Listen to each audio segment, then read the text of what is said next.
Olá, sejam bem-vindos. Nós estamos fazendo hoje o primeiro encontro do Observatório Social de Brasília para tratar de temas como transparência, controle social e participação com candidatos à Câmara Legislativa e à Câmara dos Deputados.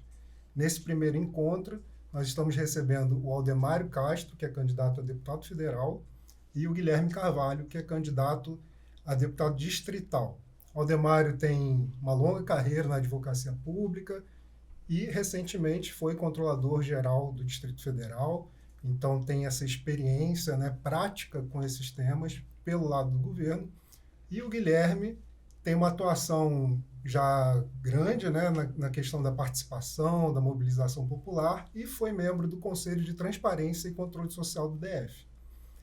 Então, nós vamos discutir alguns temas aqui com base na experiência deles e tentando também avaliar e apresentar propostas, de como esses temas podem ser mais bem promovidos, dentro cada um da sua candidatura e dentro da atuação no legislativo local e federal. Para começar, em seguida já passo a palavra para eles, eu vou propor aqui uma questão que é um pouco uma provocação. A gente que atua há muito tempo com a questão da transparência, da participação social, sempre brinca que um grande desafio nosso é convencer as pessoas da importância desses temas. As pessoas, naturalmente, estão preocupadas com coisas mais imediatas. Ir para um hospital, ir para uma unidade básica de saúde e não conseguir atendimento, o ônibus atrasar, problemas de segurança pública, de iluminação, etc. E quando a gente fala de transparência, de participação, de fiscalização, elas reconhecem o valor disso, mas de alguma forma aquilo fica sendo ali uma coisa menos urgente. Na opinião de vocês, como é que a gente faz para trazer a população para esses temas que são tão importantes e que a gente sabe que tem um impacto, em todos esses outros serviços públicos que eu mencionei? Vamos começar pelo Aldemário. Muito bem, Chico. Muito obrigado pelo convite. Acho que é um prazer e uma honra discutir esses temas a partir da provocação do Observatório, inclusive com o concurso do Guilherme. Mas eu diria objetivamente o seguinte, para a sua pergunta, acho que duas questões precisam ser destacadas. Uma, é muito comum se ficar na generalidade na discussão dessas questões, se apontar a importância da transparência, do controle social e não especificar propostas, medidas concretas que possam implementar a transparência e controle social. Outra é que essas medidas e essas propostas, elas sejam apresentadas numa perspectiva de que o cidadão, de que o eleitor consiga perceber que a implementação delas vai efetivamente alterar ou afetar a sua rotina, a sua relação com a prestação dos serviços públicos. Então eu diria que nós temos essas duas vertentes a considerar. Não ficar na generalidade, ou seja, apresentar propostas concretas e específicas e demonstrar efetivamente como aquelas propostas podem afetar o dia a dia das pessoas.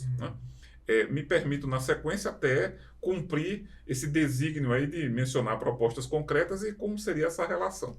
Certo. E aí, Guilherme? Muito bem, excelente pergunta, Chia. Primeiro, agradecer também a participação aqui, o convite. Olá, da Aldemário, que eu já conheço vocês e neste campo, no controle social e transparência, a atuação de vocês são exemplares.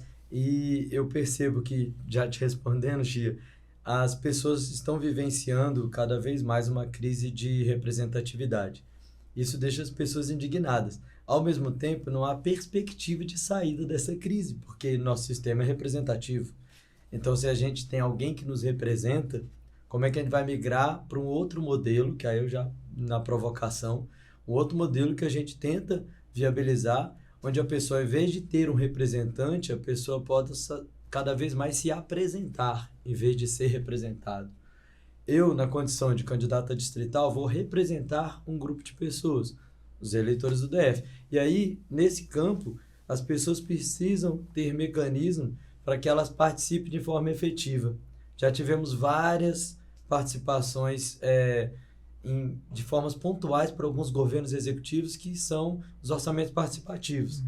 Então, quando você tem orçamento participativo e alguém na rua chama para você ir lá para falar sobre o orçamento e para onde vai ser o imposto, já é, em pequenas migalhas, um processo de participação que amplia o clássico, que é eu só voto na eleição, depois pago o imposto todo mês. E essa é a minha participação com o governo e cessa aí.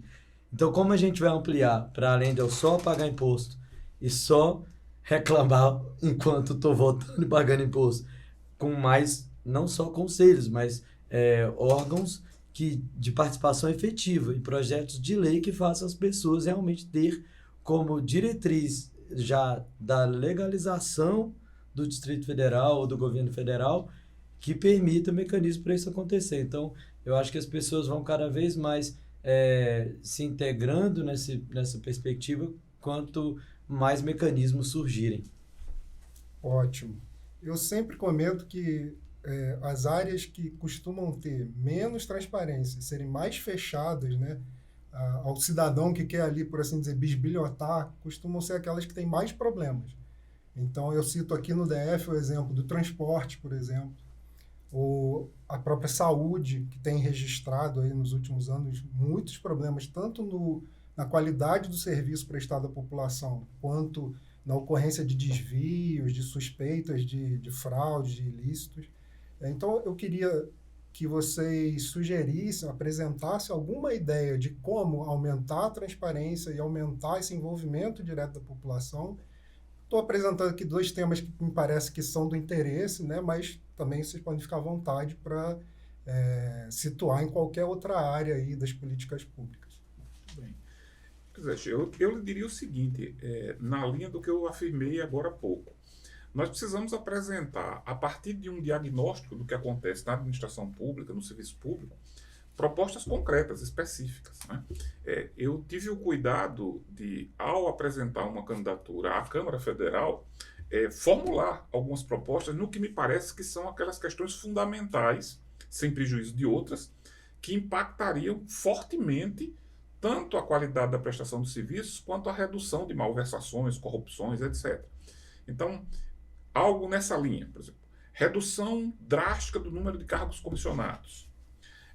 Para os cargos que permanecessem, uma seleção pública rigorosa, com critérios técnicos e critérios políticos, que você pudesse ter gestores afinados com o interesse público e distantes de um determinado mercado político que pudesse distorcer essa atuação. Mas algumas outras propostas, elas são mais específicas ainda no campo da transparência e do controle social.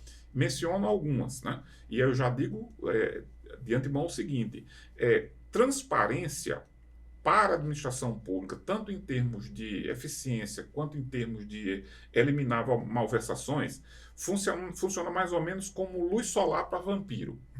Luz solar mata vampiro. Transparência na administração pública torna a administração pública mais eficiente e elimina espaços de corrupção. Mas vamos a uma proposta concreta que eu tenho apresentado. É que todas as vezes que você tem um pagamento na administração pública, o gestor responsável pelo pagamento, aquele que ordena o pagamento, ele tem a responsabilidade, inclusive funcional, de garantir que o processo ou o procedimento administrativo antecedente ele esteja publicizado na internet para qualquer pessoa, qualquer cidadão, qualquer organização da sociedade civil poder acessar. Então você teria todos os processos ou procedimentos que geram pagamentos absolutamente públicos. Então você poderia analisar minuciosamente cada um deles, né? Então essa é uma medida que, colocada na legislação e, portanto, para aplicação em âmbito nacional, para todos os entes da federação, ela geraria um espaço de transparência, de publicidade que hoje a gente não tem, e permitiria uma análise pela sociedade civil, pelo cidadão, pelas organizações, num patamar que hoje a gente não tem.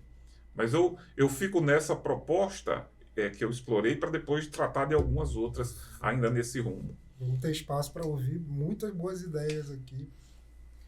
Então, Guilherme, você... São excelentes as propostas do candidato federal. E eu acho que nesse ponto, na transparência, o que eu mais tive dificuldade dentro do período que eu fiquei no Conselho de Transparência e Controle Social do DF foi de ter acesso aos detalhes das gestões financeiras. A gente tinha alguns sistemas distritais que a gente pedia senha, que queria ter acesso, não era tão ampliado isso. E eu acho que isso devia ser publicizado mesmo, as pessoas podiam ter acesso de entender cada gasto de uma forma não só aberta, mas também que a gente consiga ter um acesso de forma intuitiva, que seja simples para a pessoa poder entrar e entender onde vai o dinheiro público, como vai e até que ponto a proporção do que ele coloca ali por conta do seu território vai para onde, quando ele compra algo, vai para onde. Essas questões tinham que ser ensinadas na escola. Então, acho que projetos de lei para que na escola já se ensine esse cuidado e que não só para concurso público a gente tem que estudar lei orgânica, na escola a gente estuda lei orgânica, que a gente não só lê a Constituição porque vai concorrer a um concurso também, e Constituição Federal tem que ser na escola ensinado. Então, acho que é um processo não só de base educacional, para que as pessoas tenham essa consciência e lá na frente resolve a pergunta anterior, né, como envolver as pessoas, como também na prática do controle social. E para o controle social especificamente, a proposta que eu venho é que, depois que o Ibanez me expulsou da vice-presidência do conselho, porque a gente denunciou tantas coisas lá, que quando chegou no limite a gente convocou o próprio controlador, e nessa semana dele ir lá prestar esclarecimento sobre o Parque Ecológico Mangueiral, o sistema dos presídios que eles estavam rompendo, colocando moradias próximas de forma absurda, gestões de contratos com a saúde e a questão do BRB, financiar viadutos com BRB no Piauí, terra do governador. Aí ele simplesmente acabou com o decreto, fechou e falou, não vamos continuar com esse formato, deixou o controle social para controle governamental, saiu até matérias e tudo. E aí me inspirou para falar, então vamos fazer um conselho popular e independente. Um conselho de transparência e controle social popular e independente, porque senão a gente vai ficar refém de qualquer decreto de qualquer executivo. Ou até de presidente da Câmara, se for vinculado só à Câmara Legislativa. Então tem que ter esse observatório de fora, como a gente está aqui no Instituto de Observatório.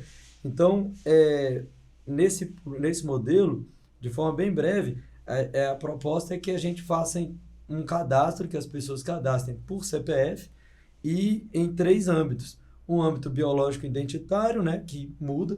Uma criança vai fazer um cadastro, um adolescente vai fazer outro, um idoso outro. E a pessoa vai mudar esse cadastro biológico identitário. Lógico, entre os negros, as mulheres.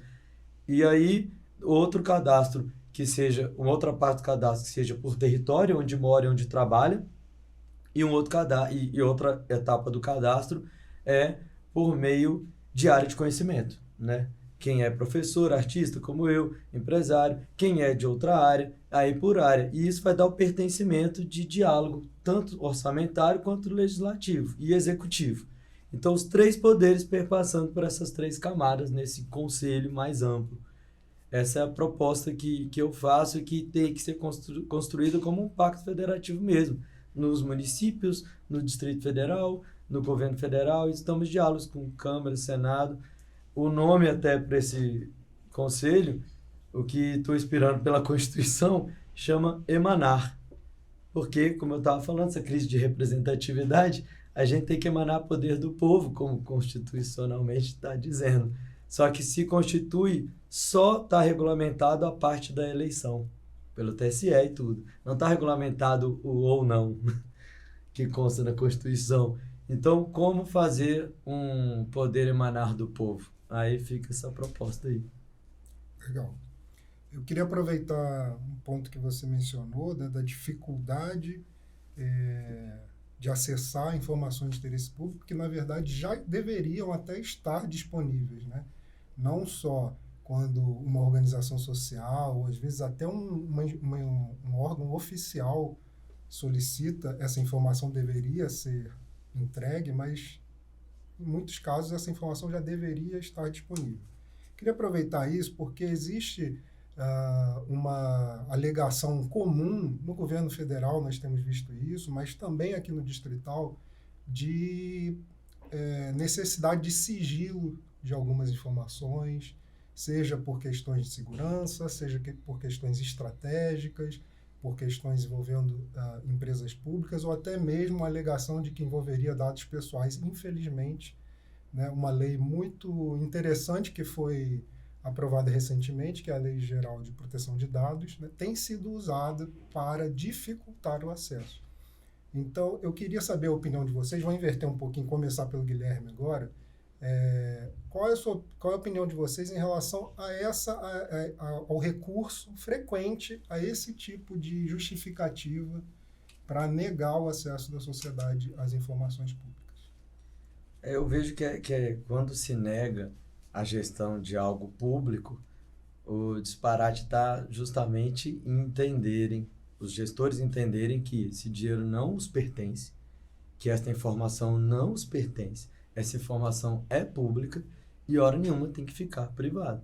E nesse ponto, a não ser que seja estratégia, segurança nacional, algo que geralmente usam até esses argumentos de forma descabida e sem realmente ter link.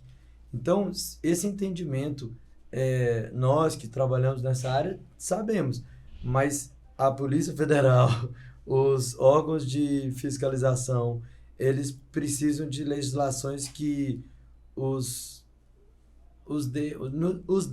dê a eles capacidade para, com mais potência e mais vigor, poder fazer com que isso vire regra e não só palavras soltas assim no ar. Então, nessa forma, a gestão do Tesouro Nacional, que eu acho bonita essa palavra, né? Tesouro Nacional, e aí quando chega, esse tesouro está na mão de poucos gerindo, e essa gestão não compartilhada, ela torna uma gestão ampla, muito mais secreta do que participativa, e assim as pessoas já estão acostumadas a isso, sem processo de ruptura com pessoas que vão chegar lá e falar isso tem que alterar, e faz de forma veemente, esse processo vai continuar. Então a gente precisa entender nesse processo eleitoral quais pessoas que vocês estão assistindo vão eleger para fazer com que isso tenha perspectiva de mudança. Senão, vai continuar como está.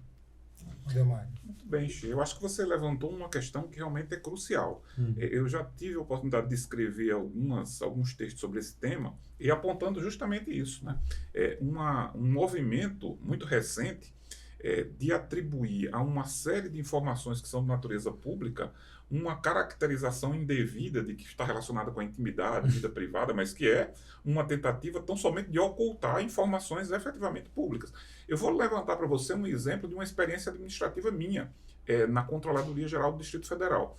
Nós identificamos dificuldades grandes com o andamento de processos administrativos disciplinares, processos que demoravam muito, e sempre existia uma dificuldade ou argumento de que aqueles processos são sigilosos. Na medida em que eles não foram concluídos, você não pode divulgar ainda o que eles tratam. Mas foi implementado, por uma ideia minha, a seguinte medida.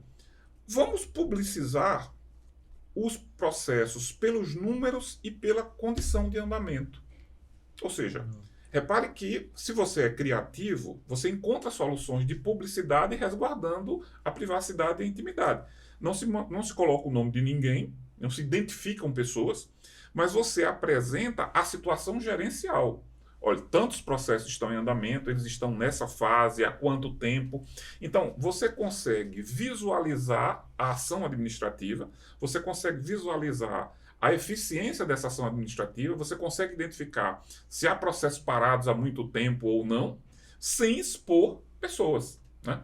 Então, o cuidado de não fazer a exposição de intimidade e vida privada, ele tem que existir, é uma garantia constitucional. O que a gente não pode é utilizar essas garantias de forma indevida para impedir a informação ou impedir que você seja criativo de criar mecanismos de transparência e de publicidade que possam ajudar na eficiência, resguardando a intimidade e a vida privada.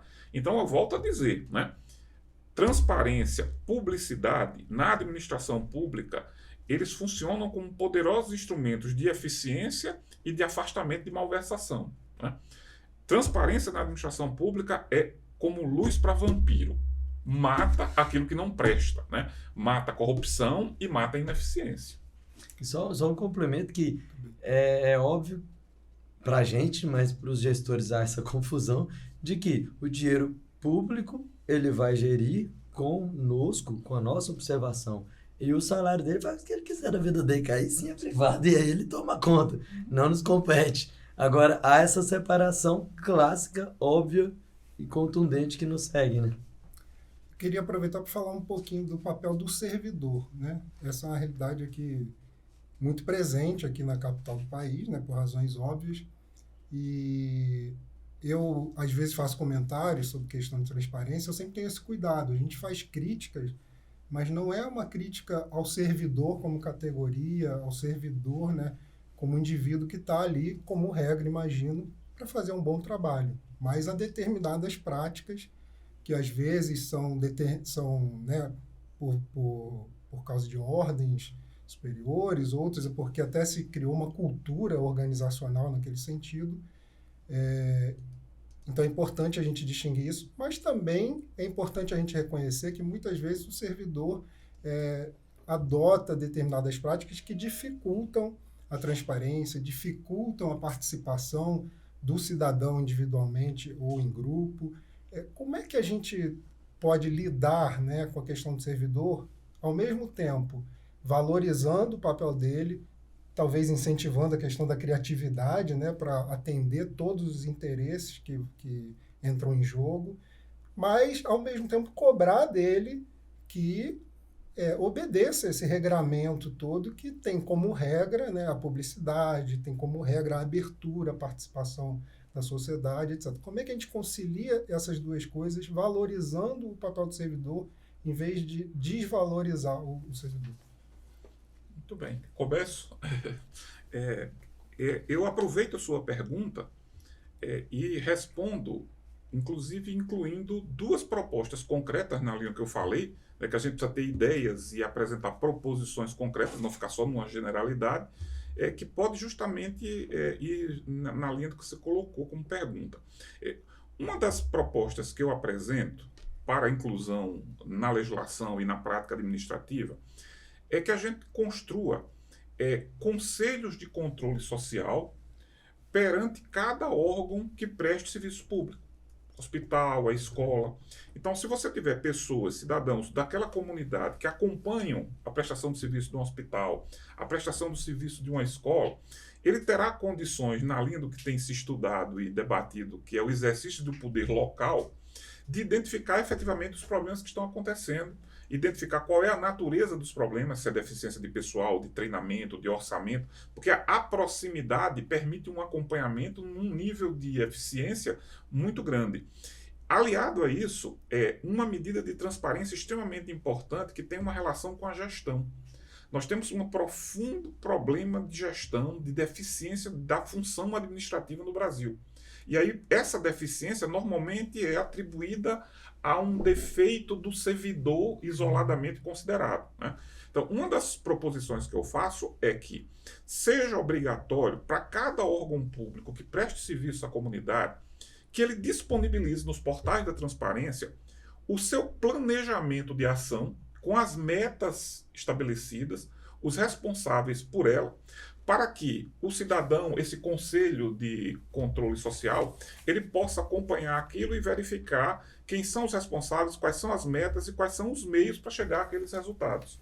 Então a gente combina uma iniciativa de transparência, uma iniciativa de controle social e uma iniciativa que força a gestão ser mais eficiente.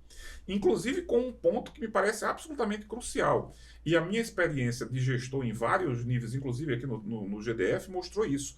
É preciso que também se publicize não só os serviços prestados, a gente tem nos portais de transparência as famosas cartas de serviço, que diz o que é que cada órgão presta de serviço, mas a gente precisa forçar que seja obrigatório que cada órgão disponibilize, tenha e disponibilize as rotinas, o mapeamento dos processos para gerar aquele serviço. Isso é um problema gravíssimo na administração como um todo, né? Você não tem os processos mapeados, você não tem as rotinas definidas, e isso afeta de forma profundamente negativa a prestação de serviço. Então, você pode construir algumas medidas e colocar na legislação e sensibilizar o gestor para que ele construa um conjunto de mecanismos que, ao mesmo tempo, gera transparência, gera controle da administração ou da prestação do serviço pelo próprio cidadão, por aquele que é destinatário do serviço, como você força que a função administrativa, que a gestão seja realizada em outros patamares. E aí você tira o problema ou a questão da ótica de que é o servidor X, Y ou Z o responsável ou o grande responsável pela deficiência, né? O grande responsável pela deficiência do serviço público é essa desorganização ou essa ausência de uma função administrativa que seja estruturada de forma adequada. Aqueles problemas pontuais vão ficar muito claros, né? Ou seja, quando o problema for efetivamente do servidor A, B ou C, na medida que você organiza estruturalmente a função administrativa, dá transparência a ela e permite que o cidadão a controle de forma mais clara e mais próxima, você vai ficar muito claro o que é problema estrutural, o que é deficiência de orçamento, deficiência de recursos, deficiência de treinamento, deficiência de quantidade de servidores, o que é problema pontual do servidor X, Y ou Z. Guilherme, você já teve uma interação assim, bem intensa com servidores, seja pela Associação de Moradores, né, do Mangueiral, seja pelo Conselho mesmo de Transparência. Com base nessa experiência, né, e nas coisas que certamente você já viveu, como é que você vê essa questão do papel do servidor e como melhorar, né, a execução desse papel para ampliar a transparência, a participação social e etc.? Excelente a pergunta, porque nesse ponto, no diálogo tete a tete assim, com os servidores, de ponta, a gente percebe algumas questões que são atreladas ao que o Delmar já levantou, os cargos comissionados. Por quê? Os cargos comissionados, eles implicam em si mesmo um grande índice de assédio moral. Há muitos servidores que estão ali servindo a quem os comissionou e não ao Estado. E nesse ponto, a gente precisa entender como fazer com que isso acabe para que as pessoas possam ter mais autonomia no serviço que eles vão estar prestando. Autonomia de gerenciar os processos e não ter que priorizar aquele ou aquele outro a pedido de quem os deu um emprego, que às vezes se confunde entre ser o Estado que o empregou ou aquele indivíduo que colocou a pessoa no cargo. E aí esse assédio moral fica contaminando todo o serviço de ponta para chegar na sociedade. Jardim Botânico, por exemplo, 5 administradores passaram por lá. Cada vez muda completamente, mais de 5, completamente toda a infraestrutura, a comunidade nunca é ouvido 5 vezes por diferentes pessoas com diferentes prioridades, e isso perpassa em várias administrações, a gente sabe muito bem. E nesse ponto, esse assédio moral que acontece de N formas, né? A gente já tivemos denúncia aí, não só de assédio sexual, mas principalmente de cobrar mais do que pode, ou o clássico, né? Cobrar para fazer algo mais pessoal àquele indivíduo do que aquele órgão, né? Então, esse é um ponto. Outro ponto, e que tem a ver com este, é a corregedoria, principalmente na polícia. A corregedoria é um órgão que deveria contribuir para a melhoria do serviço, e eu sou a favor de que sejam pessoas aposentadas que possam estar nesses cargos, porque ela não vai ter nenhum vínculo direto com alguém do serviço público ou do privado naquelas áreas, e as pessoas iam estar mais livres para poder falar o que já vivenciou dentro daquele órgão. Eu falo isso da corregedoria, principalmente da segurança. Foi o que eu percebi no tempo que eu fiquei no Conselho de Transparência e Controle Social. Dentro de todos os argumentos que eu ouvi ali, eu via pessoas, muitos suicídios, muitas depressões, porque o assédio moral para quem é da segurança pública é muito maior, porque existe toda essa hierarquia militar, e nesse ponto, não seguir implica em N questões psicológicas que afetam o trabalhador. E a população entende esse processo e percebe, mas não tem mecanismo para trocar. Por isso que tem que ter efetivamente alterações na lei orgânica do DF que permita de forma efetiva isso acontecer. E por último, acho que além dessa questão do assédio moral, das corregedorias, a gente precisa compreender não só esses conselhos, como o Ademar citou, de existirem conselhos, como também um processo mais participativo, que um caminho seguro e que a gente não mexe tanto no orçamento público seria transformar as ouvidorias em espaço de controle social por órgão. onde as pessoas não só vão falar, mas vão contribuir. Elas vão falar e falar, vamos por aqui, eu posso ajudar, e como você pode ajudar? E junta. Acho que dá para juntar mecanismo de voluntariado no DF, que já está bem consistente, com mecanismo de ouvidoria, que já está bem consistente, para esses caminhos de participação popular efetiva e de forma que seja econômica, com custo-benefício para o Estado também. Guilherme, você falou um pouquinho da questão da interação, né, entre os cidadãos, a comunidade e o poder público, e você teve essa experiência direta de participação, né? Existe essa instância que são os conselhos de políticas públicas, né? Os mais conhecidos, até porque tratam das questões mais prementes aí da sociedade, são o Conselho de Saúde, o Conselho de Educação, que tem até previsão constitucional, né?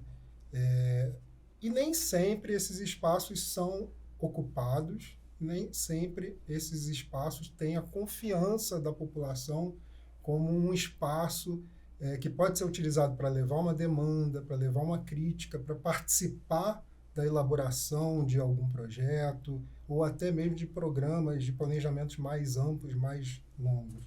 Como é que a gente faz para levar o conhecimento da população que essas instâncias existem e que elas têm um papel importante, né? E fazer pessoas que muitas vezes vêm, né, com um descrédito, assim, acreditarem que a participação dela ali vai realmente vai gerar uma contribuição, né? Vai ser considerada e eventualmente vai ser implementada ali dentro do escopo mais amplo da gestão pública. Eu vejo que quanto mais pessoas pleitearem sentar nessas cadeiras de conselhos, mais a gente vai ampliando esse controle social. E no caso do sistema da cultura, né, que eu tenho mestrado em arte toda essa área, e na área da cultura, o Sistema Nacional de Cultura foi implementado no governo federal, na época do Lula, e temos, assim, não só pelo Gilberto Gil como ministro, mas todo o processo nos deu resguardo, respaldo para cobrarmos do GDF a aplicação. E temos esses conselhos regionais de cultura, por território, por área, e isso faz com que as pessoas participem, que vão levar diretrizes para um conselho maior, que vão levar essa participação. Esses formatos de sistemas, como da saúde, como da educação, tem que ter em todas as áreas, né? O Sistema Nacional de Meio Ambiente, para a gente poder ter participação nessa área de forma efetiva e tão urgente hoje em dia, um espaço de sistemas mais categóricos, populares e que incitem as pessoas a participar, porque tem prerrogativas de, na ponta, surgir efeito. Então, quanto mais esses conselhos forem, na prática, ouvidos e eles resultarem em práticas efetivas, mais as pessoas vão falar, pô, vou por ali, que ali deu resultado. Pô, fulano já passa por um conselho e alterou isso no conselho, então eu vou lá, pô, porque ele já está em outro conselho, eu vou nesse conselho. No pessoal da cultura mais próximo a mim, eu falei muito que dentro da cultura eu já sei muitas coisas, vou entrar em outras áreas. Então eu, que sou artista e fui no Conselho de Segurança, foi excelente entender esse outro formato, porque o nosso imposto vai para tudo e a gente precisa de tudo, então não posso ficar só na minha caixinha.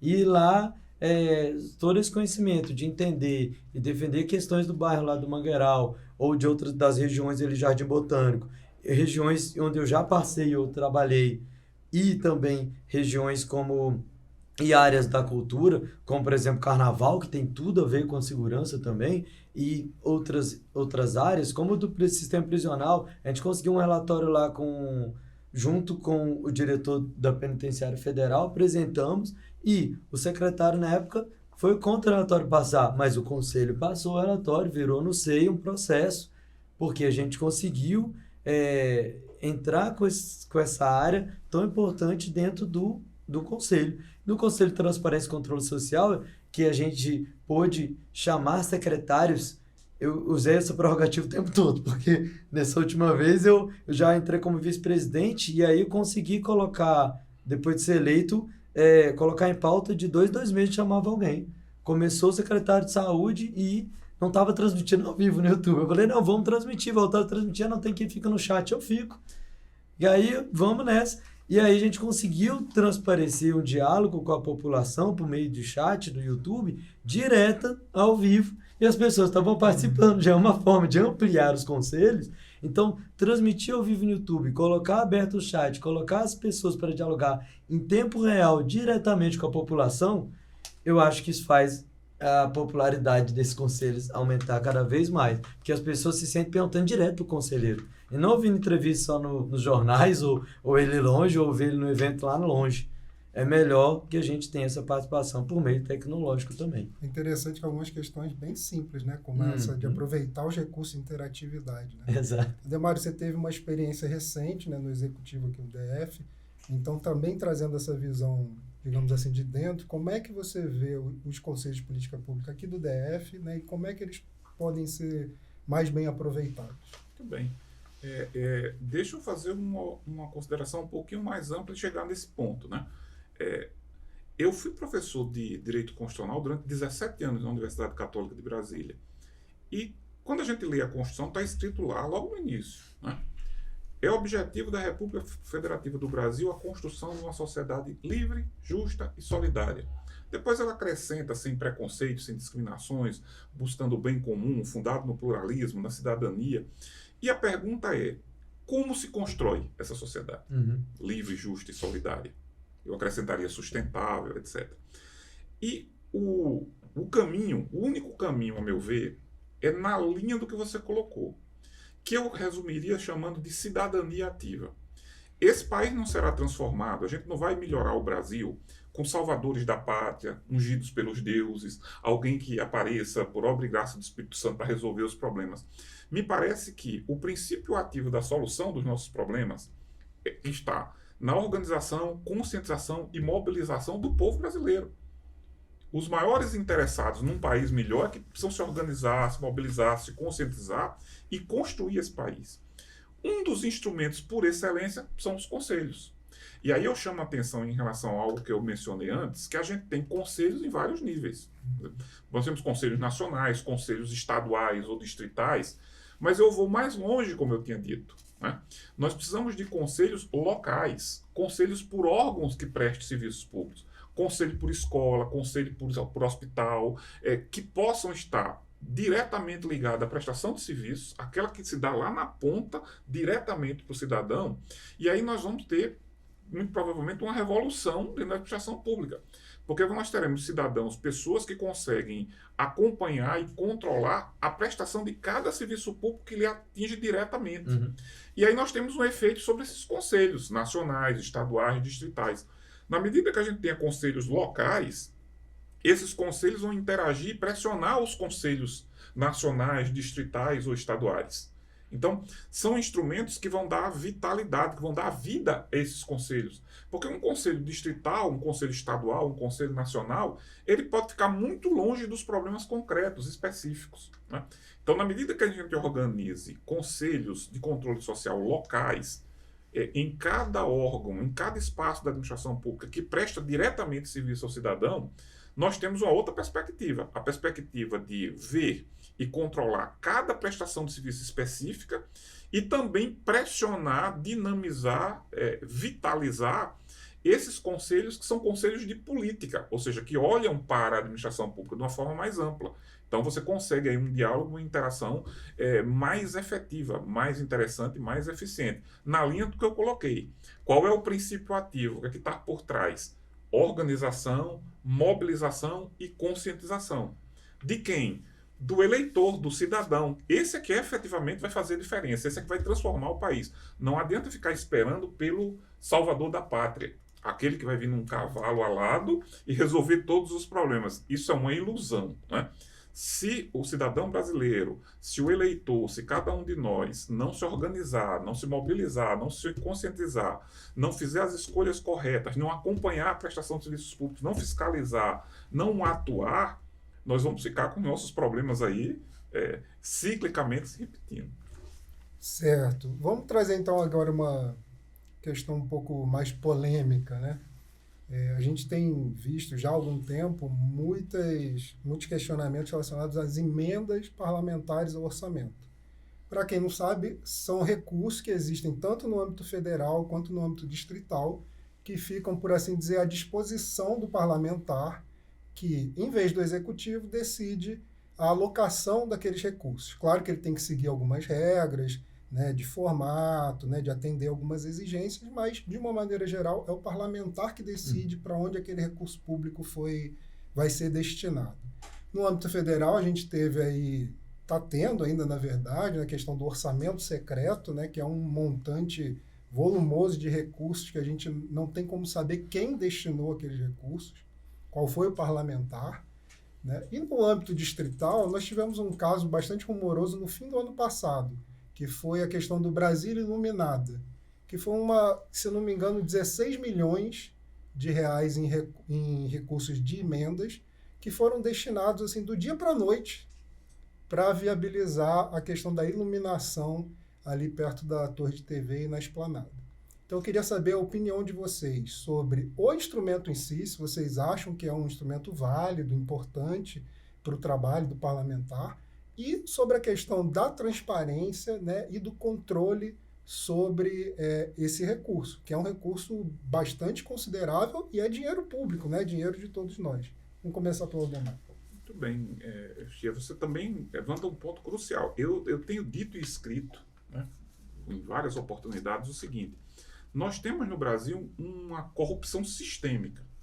A corrupção no Brasil, ela decorre de uma série de mecanismos que se reproduzem há décadas, há séculos. Como a gente tem um mundo político que é majoritariamente, infelizmente, que adota práticas de clientelismo, de fisiologismo, nós temos um bom número de parlamentares que atuam sob essa ótica nos parlamentos. Então, as formas com que a corrupção se manifesta, elas vão mudando de nome, vão mudando de formato, mas elas vão se repetindo ao longo de décadas, de séculos. Muda o nome, muda o mecanismo, muda o instrumento, mas são práticas decorrentes de que o mundo político, majoritariamente, se nutre e funciona dessa maneira, né? Então, dos mensalões da vida, dos petrolões da vida, nós já evoluímos para o orçamento secreto, que é hoje a fórmula adotada no âmbito dos parlamentos para realizar uma quantidade enorme de espaços de corrupção, de malversação. E esse instrumento, além de ser um instrumento horroroso em matéria de desvios, de corrupção, de malversação, ele consegue um requinte de crueldade, porque ele distorce a própria atuação parlamentar. Um parlamentar, por excelência, é alguém que legisla e fiscaliza. O parlamentar, a rigor, não tem função executiva, não tem função de gestão. Quando você dá ao parlamentar a possibilidade de ele apresentar emendas, você está dando a ele um poder muito próximo ao do gestor. E você vai criar dois problemas de cara. Como é que esse parlamentar que apresenta emendas e está interessado na execução de emendas vai exercer na plenitude a sua função fiscalizadora, né? Você já diminui essa possibilidade. Claramente em relação às emendas que ele apresentou, em relação às emendas dos colegas parlamentares, e vai, de certa forma, enfraquecer a ação fiscalizatória de uma forma geral. E tem um outro problema muito grave. Como se inserem essas emendas nas políticas públicas de uma forma geral? Porque você tem política de educação, de saúde. As emendas elas podem ser apresentadas distorcendo grandemente aquilo que são as políticas públicas a serem construídas para cada uma dessas áreas, né? Então, me parece que a gente tem uma grande distorção aí com essa questão das emendas parlamentares. Elas são veículos de corrupção, são veículos de malversação, são veículos de tornar a gestão das políticas públicas ineficiente, né? E isso afeta, inclusive, a própria atuação parlamentar. Então, não parece de bom tom apostar em mecanismos como esse. O parlamentar, a rigor, deve ser alguém que exerça funções de legislar e de fiscalizar e ficar distante da execução da gestão propriamente dita. E eu concluo essas minhas considerações dizendo o seguinte: eu tenho uma proposta de atuação parlamentar, inclusive, que responde a esse problema, né? Eu tenho uma proposta de constituição de um Conselho Político Cidadão do mandato a ser exercido por pessoas que são integrantes da sociedade civil, ou seja, os mais variados segmentos, o mais plural possível, inclusive com maioria de mulheres, que uma das funções, além de acompanhar o exercício do mandato, apoiar, fiscalizar se o mandato é fiel ao programa que foi apresentado, é que, na medida em que existam essas emendas, e o deputado federal eleito, Aldemário, tenha que destiná-las, que isso não seja uma decisão minha, pessoal, individual. Isso seja uma decisão que passe por um colegiado, por uma discussão ampla, que possa, inclusive, envolver a sociedade de uma forma geral, para que ela decida para onde irão esses recursos, enquanto existir essa possibilidade de emenda parlamentar. E não seja uma decisão individual do parlamentar que possa atender interesses X, Y, Z, personalizados, individualistas, etc. Mas isso é um problema muito sério, e parece uma distorção na atuação parlamentar que gera uma multidão de problemas e que a gente precisa equacionar da melhor forma possível. Se não eliminá-las, ou enquanto não eliminá-las, a gente tratar isso de forma pública, clara, transparente, quais são os critérios e para onde vão esses recursos, afastando o máximo possível qualquer malversação e afetando o mínimo possível a formulação mais ampla das políticas públicas. Guilherme, aqui no DF, se não me engano, no último ano foram mais de 22 milhões para cada deputado distrital decidir a destinação em emendas ao orçamento. Eu citei o caso do Brasília Iluminada, que tem causa, ainda está sob investigação, mas nós já tivemos outros casos com emendas para a área de saúde, que também tiveram suspeita de desvios. Repetindo a pergunta só, como você vê esse instrumento da emenda parlamentar ao orçamento e como é que você acha que deve ser feita a transparência e o controle desse instrumento? Perfeito. Eu vejo que a maturidade política, né, de o eleitor passar de ser não só eleitor, mas também um participante da classe política, onde a gente está muito acostumado desde criança a ver, tem uma classe política, vai virar político, vai não sei o quê. Não, todos somos políticos, tudo é política, né? Então, se você se exclui da classe política, você está excluindo a própria vida. Somos classe política, não só quando pagamos imposto ou quando estamos votando, o tempo todo. E ter essa consciência é uma coisa. Ter mecanismos para se exercer isso que você já está consciente é outro patamar. Então, a gente precisa entender que 22 milhões, se fosse colocado, ao invés de uma emenda parlamentar para cada representante nosso decidir o que vai usar, um conselho de transparência e controle social ou, principalmente, de orçamento participativo tiver 22 milhões, o que esse conselho não faria com a dona de casa indo lá falar, com o cara da rua sabendo que não tem segurança ir lá falar, com a pessoa que precisa da saúde, que morre na fila do CRAS, a família, as pessoas estarem lá para falar, com os conselhos tutelares irem lá falar. E aí sim, quem determinaria para onde ia essa emenda, esse emendão parlamentar de 22 milhões, seria o povo. Então, uma lei para que isso seja a diretriz faz com que a gente equilibre e melhore, amplie, potencialize o que alguns deputados estão fazendo por conta própria, de fazer um chamamento público, que são atitudes louváveis, de fazer participação popular na emenda já, de entregar projetos, para esses projetos, de selecionar os melhores para colocar, e não ficar nessa política de balcão, que é o que acontece há muitos anos, para quando chegar uma proposta descabida, de pegar milhões e milhões com vários, e isso superfaturar muito, e dissolver o dinheiro público para poucas famílias, se usurparem do dinheiro público, aí a gente fica perdido. Se ainda continuar fazendo isso, a gente vai ficar perdido. Então, precisa, de forma contundente na Câmara Legislativa, ter propostas como essa que eu estou falando. Se é para ter emenda, então vamos colocar a emenda na mão do povo, e não só dos representantes. O representante vai fazer o link entre essa emenda e o executivo. Aí sim, o parlamentar vai entrar, né, e vai falar, beleza, essa emenda é referente a 3 secretarias. Eu vou fazer esse link desse proposta de vocês, da rua tal, do RA tal, ou da área de conhecimento tal, e eu vou levar para eles. E aí, nisso, ele faz a ponte entre a participação popular, o controle social, o controle orçamentário, mesmo, olha só, 22 milhões, se distribuísse para todas as RAs. E aí, quando chegar e o parlamentar tiver esse diálogo, a gente vai ter uma ponte interessante e crucial. Hoje em dia, as parlamentares, quando pega um projeto para executar, acontecem essas brigas, né? O parlamentar da base do governo tem toda a facilidade para chegar e dialogar com as secretarias para executar a emenda parlamentar dele. Já alguns outros de oposição ficam ali tentando dialogar e acabam fazendo os processos.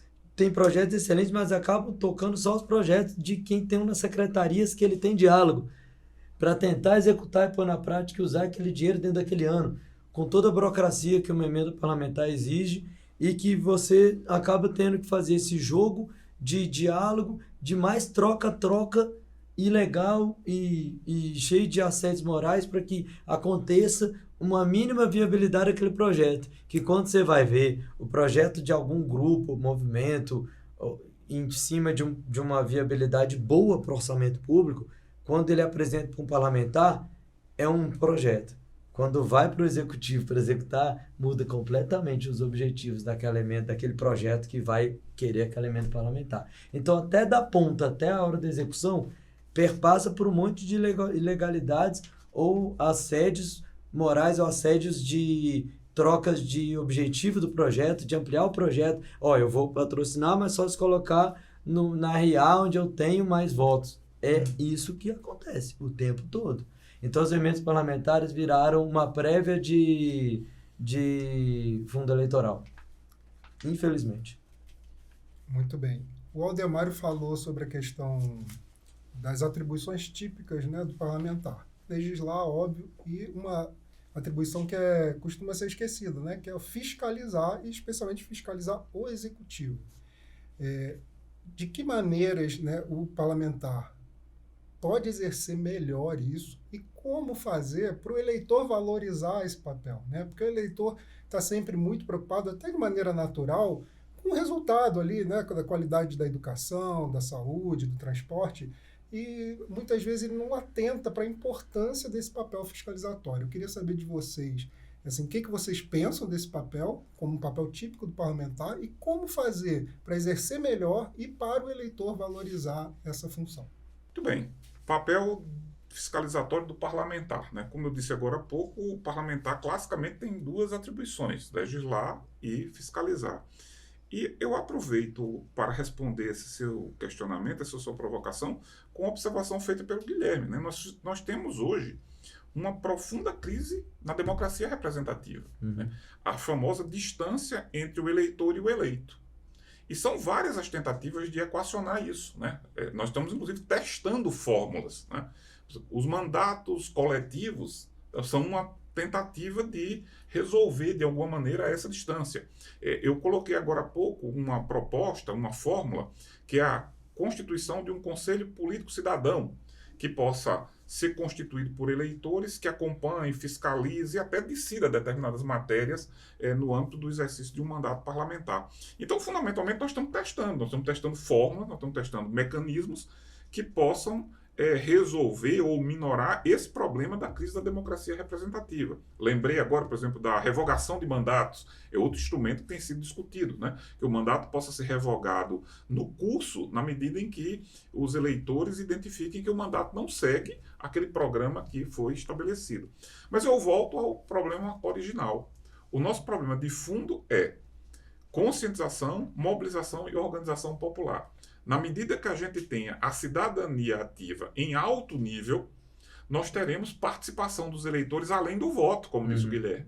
O eleitor deixará de simplesmente votar e esquecer a sua missão política, a sua condição de cidadão, a condição política, e vai passar a ter atuação junto aos mandatos parlamentares, atuação perante as entidades que ele tem vínculo em termos de moradia, vínculo profissional. Então, eu insisto nisso. Essa dimensão de exercício do parlamento, exercício do mandato parlamentar, na perspectiva fiscalizatória, nos seus níveis mais amplos, mais efetivos, ela depende de uma sociedade que cobre dos parlamentares eleitos essa postura. Muito bem. E, portanto, esse processo de organização, mobilização, conscientização, que eu estou resumindo como sendo cidadania ativa, deve também ser visto da seguinte perspectiva. É preciso mostrar e apresentar para o cidadão, para o eleitor, diagnósticos e propostas concretas, porque isso vai dar a ele uma perspectiva mais evidente de atuação, de modificação da realidade. Enquanto a gente ficar em chavões, em considerações genéricas, abstratas, a gente não vai conseguir dialogar efetivamente com o cidadão e com o eleitor. Eu coloquei hoje aqui algumas propostas de medidas concretas, específicas, redução de cargos comissionados, seleção pública com critérios técnicos, transparência dos processos de compra, de pagamentos, criação de conselhos populares locais junto a cada órgão de prestação de serviço, publicização nos portais de transparência de planejamentos com metas, com responsáveis, que você possa identificar para cada órgão de prestação de serviço o que ele tem que fazer, quem é o responsável, qual é a meta a ser atingida. Então, na medida que você construa mecanismos concretos em que seja possível verificar a efetividade deles e a realização de uma melhora na prestação de serviço, na condição de vida das pessoas, isso tende a aproximá-las desse espaço público de atuação, de participação. A generalidade, as considerações assim mais abstratas não contribuem para isso, né? Então, a gente tem que fazer a denúncia, tem que fazer o diagnóstico, identificar os problemas, mas a gente precisa chegar num nível de apresentar proposições, mecanismos que efetivamente deem respostas concretas. Olha, esse mecanismo aqui consegue dar resposta, esse mecanismo aqui consegue tornar mais efetiva a prestação de serviço, consegue que a qualidade do serviço público seja melhor. Tanto construção de alguns, quanto desconstrução de outros, é bom lembrar, né? Alguns mecanismos a gente precisa desconstruir, né? Como, por exemplo, usar desculpas de vida privada e intimidade para reduzir transparência, desconstruir mecanismos como esse de emendas parlamentares que funcionam muito mais para desvirtuar a ação política do que para ajudar a prestação de serviços. Então, é um processo de construção de certos mecanismos mais sadios, digamos assim, na linha da participação popular, como desconstrução daqueles que propiciam corrupção, malversação e ineficiência do serviço público. Guilherme. Chegamos ao cúmulo eu estava refletindo aqui, chegamos ao cúmulo que ampliar a corregedoria já não cabe. Por quê? A não ser que a corregedoria fique em mãos melhores, porque senão a corregedoria ela já não serve para fiscalização.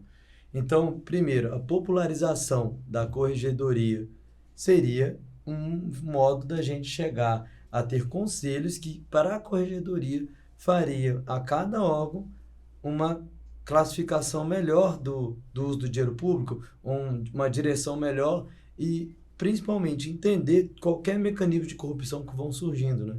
Desde carros que, por exemplo, retirar entulhos, ao invés de cercar e proibir colocar placa, prefere alugar vários e vários carros de tirada de entulho para poder usar mais o dinheiro público, superfaturar e tirar. Vou pegar um caso simples, prático. E aí, denuncia na corregedoria não faz nada. Então, o que faz? Já coloca o cidadão direto ali, vendo, fazendo a denúncia e tendo mais poder junto ao diálogo com a corregedoria e sem ter que recorrer sempre ao Ministério Público, mas também com esse caminho, e no próprio GDF, no próprio escopo de órgãos, né? Tendo a corregedoria, as corregedorias de cada órgão deveriam ser mais populares, mais participativas e realizar, talvez, as próprias corregedorias, esses diálogos via YouTube, via qualquer mecanismo tecnológico direto com a população. Então, a fiscalização, ela tem que ser popularizada. E o parlamentar, como eu estou pleiteando o cargo para distrital, dentro da Câmara Distrital, a proposta mais clara seria colocar no orçamento mais verba para as corregedorias direcionada para esse processo. Porque aí sim a gente consegue colocar as corregedorias funcionando e fazendo esse diálogo com a ponta das áreas e com as RAs. Os moradores precisam ter lugares onde eles possam confiar uma fala fiscalizatória sem receber nenhuma retaliação, sem receber nada em troca. Na hora da fiscalização é que o assédio moral é pior ainda. Vocês sabem muito bem que, qualquer coisa que uma pessoa comissionada falar, coitada dessa pessoa, já está demitida. Então, como que você amplia a fiscalização para além de um mandato distrital, e aí somente um distrital, um deputado federal para poder colocar isso lá, né? Pessoas com as trajetórias nossas para chegar e entender que isso é prioridade, porque uma pessoa só não fiscaliza tanto o dinheiro público que a gente tem no Brasil, num país tão complexo, principalmente no Distrito Federal tão amplo, né? Pleiteando abrir o entorno para fazer parte de uma região metropolitana, e aí a gente precisa de difundir a fiscalização. Os deputados, eles têm que ser... eu pretendo ser uma dessas pessoas que vai fazer essa ponte para que a corregedoria funcione melhor. Mas dentro dessa prerrogativa, a corregedoria teria que ser independente. Então, deveria ter na lei orgânica do DF também mecanismo para que condicionem os corregedores a estarem cumprindo com as diretrizes que eles devem cumprir. Não, por exemplo, estar amigo de governador, como atualmente a gente percebe. Então, como é que a gente cria uma corregedoria forte, popular, difundida, né? E não dispersa? Acho que é um caminho importante para a gente entender essas popularizações. É isso. Bom, a gente já está encerrando aqui o nosso primeiro encontro do Observatório Social de Brasília com candidatos à Câmara Federal e à Câmara Legislativa. Né? Eu já quero deixar aqui um convite para qualquer candidato que acha esses temas da transparência, do controle social, da participação, da fiscalização cidadã, da boa gestão pública, que queira participar dessa conversa, que queira contribuir para esse diálogo, já deixo o convite, né, para participar das próximas edições aqui do nosso encontro. Eu vou passar a palavra aqui para os candidatos, pedindo para eles fazerem, né, uma breve despedida e alguma consideração que achem importante para os eleitores e considerando aí o resto da campanha que nós vamos ter aí por um pouco mais de um mês. Demário? Muito bem. Acho que cabe nesse final aqui do nosso encontro, da nossa conversa, agradecer a iniciativa do Observatório Social de Brasília. Acho que é muito importante discutir, tratar das questões mais relevantes, tanto no Distrito Federal quanto no âmbito do Brasil, numa linha que eu insisto muito, acho que foi a tônica aqui da nossa discussão, do nosso debate, que a gente faça diagnósticos dos problemas que a gente tem.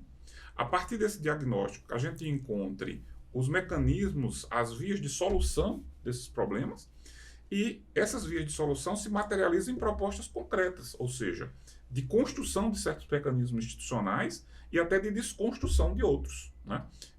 Volto a dizer, não são formulações genéricas que vão resolver os nossos problemas, né? Nós precisamos de mecanismos, de propostas específicas, concretas. É preciso adotar essa providência ou aquela, ou é preciso desconstruir esse ou aquele mecanismo existente no âmbito da administração pública, da sociedade como um todo. E isso sempre sob a ótica de que é preciso que a cidadania ativa olhe e atue sobre isso, tanto no diagnóstico quanto nas soluções, do que deve ser construído e do que deve ser desconstruído. Insisto, é um mantra: organização, mobilização e conscientização popular, né? É aí que está o caminho para a gente resolver os grandes problemas do Brasil. E quando a gente fala cidadania ativa nessa perspectiva, o que não pode faltar é transparência e controle social. Não existe cidadania ativa sem transparência, sem possibilidade de identificar o que acontece na administração pública, sem lançar luz sobre o que acontece na prestação de serviços públicos. E também não existe cidadania ativa que não controle, que não acompanhe, que não aponte os erros, as deficiências, os problemas e as eventuais soluções. Então, dois pilares absolutamente fundamentais da chamada cidadania ativa que vai encaminhar a solução dos problemas desse país são transparência e controle social. Portanto, a gente tem que construir mecanismos positivos, sadios e desconstruir os negativos com base em transparência e controle social. Então, com isso eu concluo e mais uma vez eu agradeço a oportunidade de debater tão importantes temas aí para o Distrito Federal e para o Brasil. Obrigado, Aldemário. Guilherme, por favor. Eu vejo que nesse processo a gente está sonhando, né, que não são utopias, são processos que a gente tem que seguir e que a gente precisa dos eleitores entenderem como fazer isso se efetivar. Então, repito que é importante colocar pessoas nas cadeiras de poder, que não existe cadeira vazia, nenhuma cadeira vai ficar vazia. A gente precisa colocar pessoas que vão seguir linhas que vocês se identificam. Então, por exemplo, seria perfeito se a gente tivesse uma lista tríplice do governador para a gente eleger o corregedor ao invés da gente só eleger conselhos tutelares, que também são tão importantes, mas a gente tem que ter processos de eleições de participação. Então, precisamos fazer com que esses mecanismos, essas ideias se tornem práticas. E, para isso, volto a repetir também que a classe política, ela tem pessoas que estão se abstendo, e essas pessoas que se abstêm, elas acabam sendo oprimidas. E não tem outra forma. A gente não pode ficar de fora da classe política. E para não ficar de fora da classe política, todos esses mecanismos que a gente disse aqui, e todos que o Observatório já defende, e todas as outras questões precisam ser ampliadas e colocadas em prática. Então, defendo muito esse processo de apresentação do cidadão, não só da representação, da gente acostumar alguém a falar por você. A expressão do que você quer depende de mecanismo. Vamos criá-los, cada vez mais, ampliar mais. Já temos a urna eletrônica, que é tão atacada, e temos outros processos que a gente está em construção. Então, vamos continuar em construção. Isso é importantíssimo.